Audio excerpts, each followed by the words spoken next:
약속을 지키시는 분, 어둠을 밝히시는 빛, 그는 우리 하나님.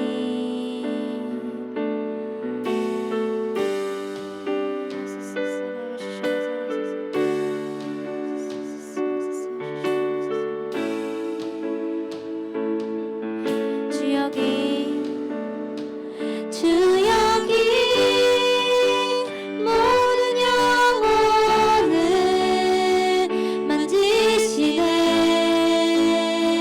주 경배해. 주여기 모든 심령을 치유하네. 주 경배해. 주여기 모든 영혼을 만지시네. 주 경배해. 주여기 모든 심령을 치유하네. 주 경배해. 주는 큰 길을 만드시는 분, 큰 기적을 행하시는 분, 그는 우리 하나님. 약속을 지키시는 분, 어둠을 밝히시는 빛, 그는 우리 하나님. 주는 큰 길을 만드시는 분, 큰 기적을 행하시는 분, 그는 우리 하나님. 약속을 지키시는 분, 어둠을 밝히시는 빛, 그는 우리 하나님. 우리 하나님, 우리 하나님, 우리 하나님, 우리 하나님, 우리 하나님, 우리 하나님, 우리 하나님, 우리 하나님.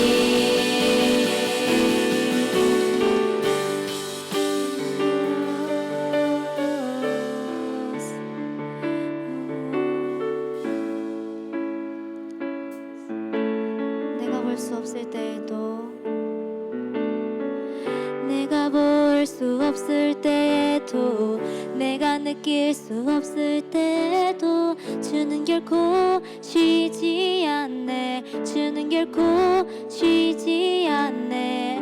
내가 볼 수 없을 때에도, 내가 느낄 수 없을 때에도, 주는 결코 쉬지 않네. 주는 결코, 내가 볼 수 없을 때에도, 내가 볼 수 없을 때에도, 내가 느낄 수 없을 때에도, 주는 결코 쉬지 않네. 주는 결코 쉬지 않네.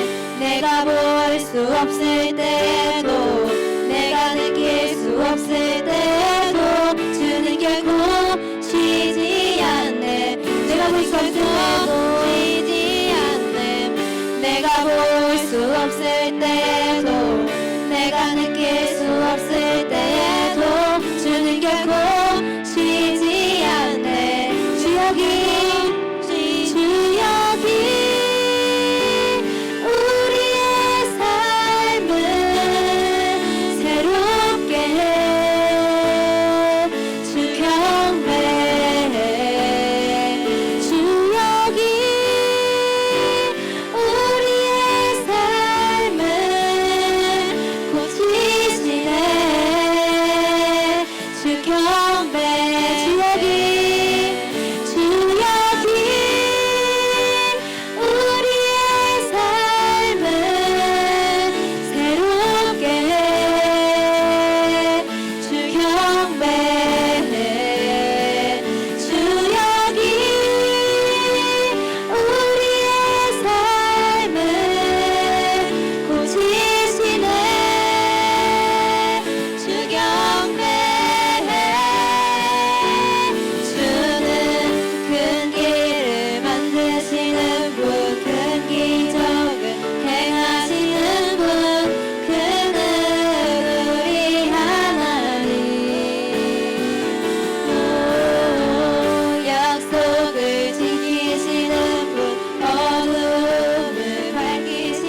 존중하는 삶에 대해서 말씀을 전하도록 하겠습니다.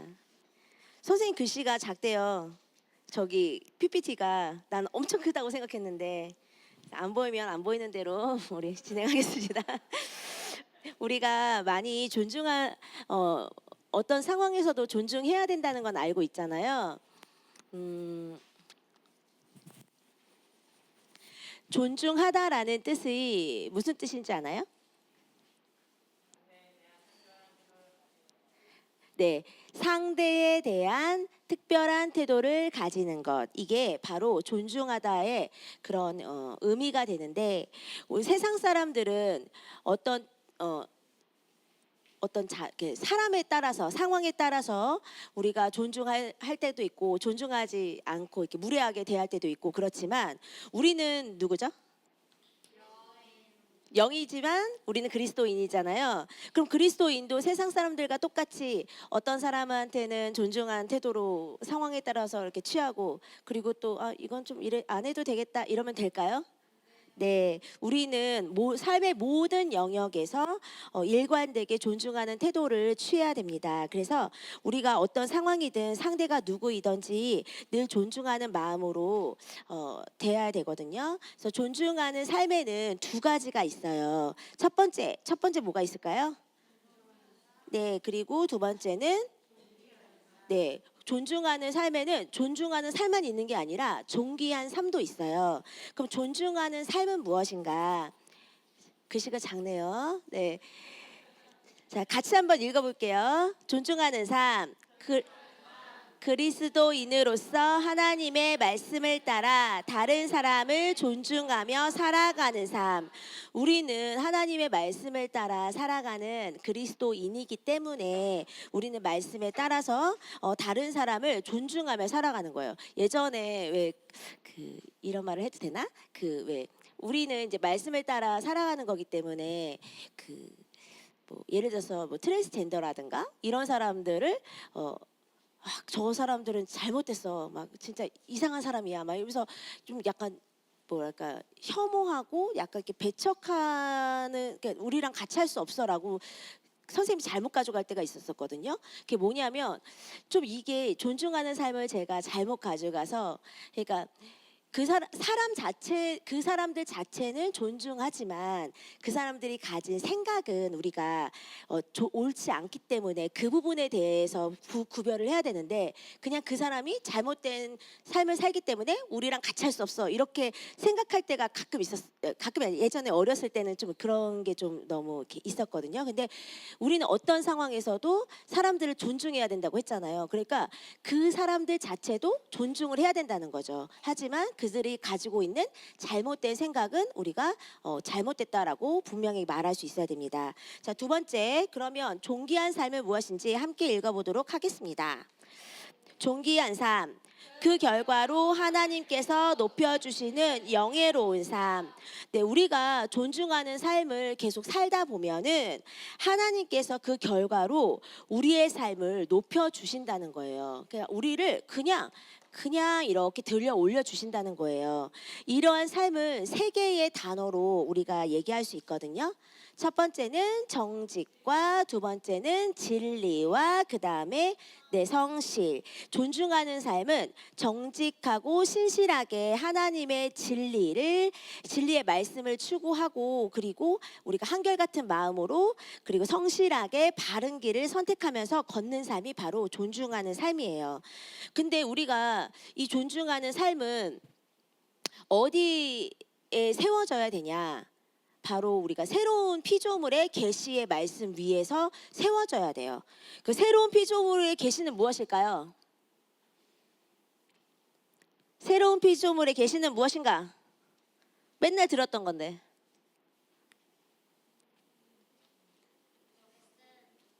네? 그리스도 안에서 내가 누구이며 무엇을 가지고 있고 무엇을 할 수 있는지 그것이 장착된 그 위에 존중하는 삶을 세워야지 우리가 바르게 가져갈 수 있는데 그렇지 않으면 우리가 율법적으로 말씀을 가져가게 되고 이것은 해야 돼 하지 말아야 돼 이렇게 행동하게 가져가면은 내가 어떤 잘못된 행동을 했을 때의 죄책감이 들고 또 해야 되는데 안 했을 때 그런 정죄감으로 우리가 더 힘들어지거든요. 하지만 우리는 새로운 피조물이기 때문에 우리가 이제 거듭났을 때 하나님께서 이러한 것을 행할 수 있도록 우리에게 충분한 본성과 능력을 우리 안에 주셨어요. 그래서 우리는 내 바른 위치에서 우리가 이런 것들을 바로 행할 수 있습니다. 그래서 결국은 우리가 잘하고 못하고의 그런 문제가 아니에요. 그냥 우리는 중심과 바른 태도를 가지고 우리의 바른 중심으로서 우리가 이제 그것을 행해주면 되거든요. 그래서 정확한 거는 바른 심령과 정확한 계시 위에 이 말씀이 이루어져야 됩니다. 그래서 하나님의 말씀이 우리 삶에 막힘없이 역사하게 되길 원하시나요? 네, 하나님은 모든 걸 우리에게 다 주셨다고 했는데 과연 내 삶에 하나님이 주신 그 모든 그 복들, 모든 좋은 것들이 얼마나 삶에서 열매를 맺고 있나요? 선생님은 너무 많이 생각해 봐야 되는 그런 것들 중에 하나거든요. 근데 우리가 이렇게 역사하게 되고 싶다면, 막힘없이 역사하고 싶으면 우리는 그리스도인으로서 세상을 향해 진정한 선한 영향력을 우리가 가질 수 있습니다. 자, 그래서 다시 한번 정리하면은 글씨 보여요? 네, 바로 새로운 피조물의 말씀 위에 존중하는 삶이 그 위에 이루어져야 되고, 그리고 그렇게 우리가 존중하는 삶을 살다 보면 존귀한 삶으로 하나님께서 우리를 들려 올려 보내주십니다. 자, 잠언 말씀 같이 읽어볼게요. 미련한 자에게는 영예가 적당하지 아니하니 마치 여름에 눈 오는 것과 추수 때에 비 오는 것 같으니라. 네, 존중할 줄 모르는 삶은 여기서 말씀하신 것처럼 어리석은 자라고 말씀하세요. 그러니까 여름에 눈이 오는 것은 마땅한가요? 마땅하지 않은가요? 네, 그리고 추수 때 막 우리가 별을 베야 되는데 막 비가 와. 그러면 될까 안 될까? 비 오는 날은 우리가 추수를 못 하거든요.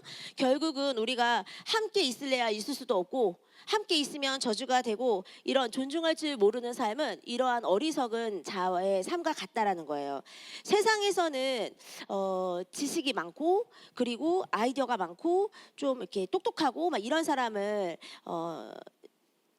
지혜롭다고 하고, 그렇지 못하면 어리석다라고 얘기하는데, 우리 성경에서는 그런 사람이 똑똑한 사람이고 지혜로운 사람이 아니라 하나님의 말씀대로 사는 사람이 지혜로운 사람이고, 말씀대로 살지 않은 사람은 어리석은 자라고 말씀하고 있습니다. 자, 그러면 두 번째 고린도전서 11장 31절 말씀 같이 읽어볼게요. 우리가 우리를 살폈으면 판단을 받지 아니하려니와. 존중하는 삶을 살려면 먼저 우리가 자신을 좀 잘 살펴봐야 되거든요. 그래서 내가 무엇을 제대로 하고 있고 또 내가 무엇을 제대로 못하고 있는지 그것을 잘 판단하고 우리가 부족한 부분은 계속 훈련해야 됩니다. 우리가 새로운 피조물로 다들 거듭났죠? 네, 거듭났죠? 네, 거듭났지만 옛 습관 때문에 좀 잘못된 그런 행동과 그런 반응들이 수시로 나오고 있거든요. 그래서 매 순간 우리는 하나님의 말씀을 붙잡고, 그리고 더 성숙한 자로서 살기를 우리가 선택해야 됩니다. 그러면 존중하지 않는 삶을 살면은 하나님의 축복이 우리에게 쏟아질까요? 네, 하나님의 축복은 가로막히고, 존중한 삶은 오히려 이제 하나님의 왕국에 있는 그런 온전하게 기능하기 위한 하나님의 그 원리거든요. 자, 베드로전서 3장 7절 말씀 같이 읽어볼게요. 남편들아, 이와 같이 지식을 따라 동거하고 그를 더 연약한 그릇이요 또 생명의 은혜를 함께 이어받을 자로 알아 귀히 여기라. 이는 너희 기도가 막히지 아니하게 하려 함이라. 네, 이 말씀은 남편과 아내의 관계에서 어떻게 우리가 해야 되는지, 어떻게 살아야 되는지를 말씀하고 계십니다. 그런데 그렇게 만약에 이 말씀대로 살 때 여기 빨간 글씨에 이는 너희 기도가 막히지 아니하게 하려 함이라. 그러니까 기도가 막히지 않다라는 말씀이에요. 그러면 하나님은 우리가 잘못하면 하나님은 우리의 기도를 응답을 안 해주신다는 말씀일까요? 하나님은 늘 우리에게 응답을 주시길 원하시고 축복을 주시길 원하세요. 그런데 우리가 그렇게 하지 않기 때문에 벗어나 있기 때문에 우리가 그걸 받지 못하는 거거든요. 자, 다음 그림을 보면은 이게 무슨 그림이죠? 네, 폭포 그림인데 우리가 물은 어디에서 흐르나요? 네, 위에서 아래로 흘러요. 그러니까 물이 위에서 아래에서 위로 흐르나요? 네, 이것처럼 우리가 존중하지 않는 삶을 산다면 복을 받고 싶지만 물이 이렇게 아래에서 위로 흐르는 것 같이 그렇게 하는 모습과 같은 모습이거든요. 그래서 하나님의 왕국의 원리는 이런 물의 원리와 똑같아요. 거슬러 살고 그러니까 그 원리와 거슬러 살면 하나님은 아무리 우리에게 복을 주시고 싶지만 복을 흘러 받을 수가 없는 거예요. 그래서 이 폭포의 물을 우리가 이제 하나님의 축복이라고 생각했을 때 우리가 내가 이 물 아래에 있으면 내가 그 말씀 아래에 있다면 그 하나님의 그 축복이 나한테 다 흘러 넘칠까요? 안 넘칠까요? 넘치죠. 하지만 내가 그 위에 있으면 하나님의 축복을 받을 수 있을까요? 없을까요? 결국 말씀보다 내가 높아진다면 말씀에서 흐르는 복은 나는 받을 수가 없습니다. 네, 그래서 우리의 존중하는 삶의 가장 큰 모델은 누구일까요? 네, 제가 말씀은 써지 않았는데 길어서 빌립보서 말씀에서는 이제 하나님은 그 예수님은 누구보다 자신을 낮추시고 그리고 죽기까지 해서 하나님께 순종을 했어요. 결국은 예수님이 최고의 그 존중의 모델이 되셨거든요. 우리는 이 땅에서 우리의 삶이 이 땅에서 끝나. 그러면은 우리가 이제 그 천국을 가겠죠? 천국 가면 거기서부터 새로운 그런 삶이 시작이 될까요? 이 땅에서는 그냥 빨리 여기서 끝내고 영적인 영역에서 내가 이제 새롭게 시작하는 거야. 그러면 될까요? 이 땅에서부터 결국 하나님의 왕국이 거듭나는 순간 시작되는 거거든요. 그래서 다음 말씀을 같이 한번 읽어보도록 할게요. 우리가 육신으로 살면서 새로운 피조물 계시 안에서 성장했는지 그리고 하나님의 말씀을 적용하여 얼마나 많은 것을 취하고 권세를 행했는지에 따라 위치가 결정된다. 아멘. 네, 우리가 이 육신에부터 거듭나는 순간부터 하나님의 왕국이 시작된 거예요. 그래서 우리가 이 육신으로 살면서 새로운 피조물로 얼마나 내가 그 계시 안에서 제대로 말씀에 따라서 삶에 적용하고 그리고 얼마나 많은 말씀을 취해서 행하고 그것을 결과를 맺어왔는지에 따라서 그 내가 이제 육신을 떠나서 마지막까지 그 하나님의 나라로 갔을 때 그때 그 결과가 주어지는 거거든요. 그래서 이 땅에 사는 그 마지막 날까지 그리스도 안에서 성장을 우리는 해야 돼요. 그게 우리에게 주어진 단 한 번의 마지막 특권입니다.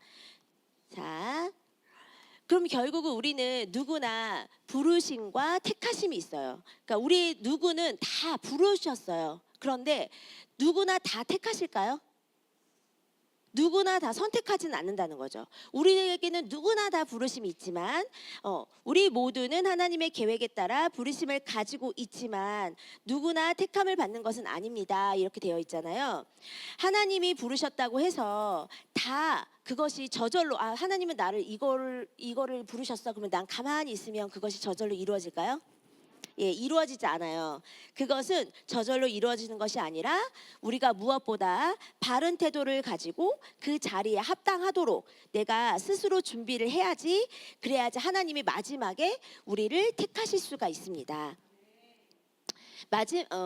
마태복음 말씀에 너무 길어서 제가 쓰진 않았지만 포도원의 비유가 있어요. 뭐냐면 이제 그 주인이 이제 사람들 일꾼을 막 불렀어. 아침에도 부르고 저녁에도 부르고 끝나기 1시간 전에도 막 불렀어. 그러니까 아침부터 열심히 일했던 사람들은 나는 그럼 저 사람보다 돈을 많이 받겠지라고 이제 기대를 했는데 마지막에 결과로서는 다 똑같은 임금을 준 거예요. 그랬더니 아침부터 열심히 일했던 사람은 불평불만을 갖는 거야. 아, 왜 나는 저 사람보다 먼저 많이 일했는데 왜 나는 조금 줬을까? 왜 조금밖에 안 주지? 라는 이런 불평불만을 갖는 말씀이 이제 마태복음 말씀에 있는데, 우리가 부르심을 완수하기 위해서는 주님께 초점을 맞춰야 되지 다른 사람에게 초점을 맞추면 안 돼요. 그러니까 우리를 부르신 분은 하나님이시지 다른 사람이 우리를 부른 게 아니거든요. 그러면 그분이 우리에게 얼마의 임금을 주겠다라고 약속했으면 그거에 포커스를 맞추면 되는데, 결국 그분의 말씀은 진리고 신뢰를 하고, 그리고 어떤 경우에도 하나님은 선하시고 의로우신 분임을 우리가 잊지 말아야 되는데, 다른 사람이랑 비교하면 결국 잘못된 태도와 그런 행동 그리고 마음이 가지게 되는 거거든요. 그래서 우리의 초점은 반드시 말씀 그리고 하나님의 포커스를 맞춰야 된다는 거예요. 자, 마지막 같이 읽어보도록 하겠습니다. 부르심을 받더라도 그 부르심에 맞게 합당한 준비가 되어 있어야 택함을 받을 수 있습니다. 지금 있는 자리에서 작은 일에 최선을 다하고 한 단계 한 단계 도전을 통과해 나갈 때 비로소 최고의 부르심에 이룰 수 있게 되는 것입니다. 여기에 가장 중요한 것은 바른 태도입니다. 아멘. 마태복음 22장의 말씀에도 그 혼인잔치 비유가 있습니다. 뭐냐면 어떤 왕이 자기 아들의 이제 결혼식 때문에 사람들을 초대하라고 이제 종에게 얘기를 했어요. 그랬더니 이제 사람들이 바빠가지고 안 오고 하니까 계속 재촉해서 빨리 손님을 초대해라. 그랬더니 이제 이 사람 저 사람 이제 말도 안 되는 사람들이 이제 막 다 온 거예요. 와서 왕이 이렇게 봤더니 우리가 지금 잔치집이고 지금 혼인하는 사람 자리인데 거기에 맞지 않은 의복들을 갖추고 있으니까 그 사람들을 이제 저 사람은 왜 맞지 않은 옷을 입었냐? 그리고서 이제 내치는 그런 이제 말씀이 부분이 있거든요. 이것처럼 우리가 부르심을 받는 사람은 너무나 많아요. 사실 모든 사람은 다 부르심을 받았어요. 누구에게나. 하지만 거기에 합당하게 우선순위와 태도를 갖춘 사람은 그렇게 많지가 않다는 말씀이에요. 그래서 우리가 누구나 다 부르심을 받았지만 택함 자리에 이르기까지는 우리가 훈련받고 그리고 준비되어야 되고, 여기서 가장 중요한 태도는 바로 바른 태도예요. 결국 우리가 항상 낮은 자세에서 섬기는 태도를 가져야 합니다. 마지막 같이 함께 여기 마지막 이 부분 같이 읽고 마치도록 하겠습니다. 부르심을 받더라도 그 부르심에 맞게 합당한 준비가 되어 있어야 택함을 받을 수 있습니다. 지금 있는 자리에서 작은 일에 최선을 다하고 한 단계 한 단계 통과해 나갈 때 비로소 최고의 부르심에 이룰 수 있게 되는 것입니다. 여기서 가장 중요한 것은 바른 태도입니다. 아멘.